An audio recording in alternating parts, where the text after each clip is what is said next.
নেপালের ভয়াবহ বন্যা এবং হিমবাহ ধসে এখন পর্যন্ত 475 জনের মরদেহ উদ্ধার করা হয়েছে। আরও প্রায় হাজার কানেক মানুষ নিখোঁজ রয়েছেন। এখনও ত্রিশুলা এবং ভুটকেশু নদীতে উদ্ধার কার্যক্রম চলমান রয়েছে। আমরা এখন আছি নেপালের রাজধানীর ত্রিভুবন টিচিং হাসপাতালে।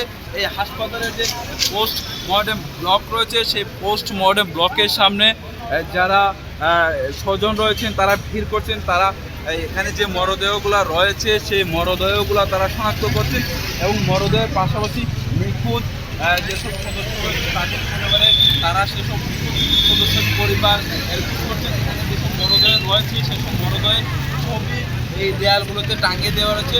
স্বজনরা এসে সেই ছবিগুলো শনাক্ত করার চেষ্টা করছেন।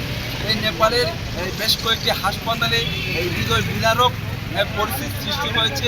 যারা স্বজনরা রয়েছেন তারা এখানে এসে তাদের স্বজনদের মৃতদেহ দেখতে পেয়ে কান্নায় ভেঙে পড়ছেন। তারা আকুতি জানিয়েছেন আরও যারা স্বজন নিখোঁজ রয়েছেন তাদের জন্য দ্রুত বের করা হয়। এখন পর্যন্ত আমাদের জানা মতে ত্রিশুলে, বিদুর, তিমুর এবং ভুটকেশু নদীতে উদ্ধার কার্যক্রম চলমান আছে। সেখানকার সড়ক যোগাযোগ পুরোপুরি বিচ্ছিন্ন হওয়ার কারণে হেলিকপ্টার যুগে সেখানে উদ্ধার কার্যক্রম চলমান রয়েছে। নেপালের রাজধানী কাঠমান্ডুর ত্রিভুবন হাসপাতালের পোস্টমর্টম ব্লক থেকে এই ছিল নেপালের ভয়াবহ বন্যা পরিস্থিতির সর্বশেষ খবরাখবর। প্রণব দাস, নেপাল, কাঠমান্ডু।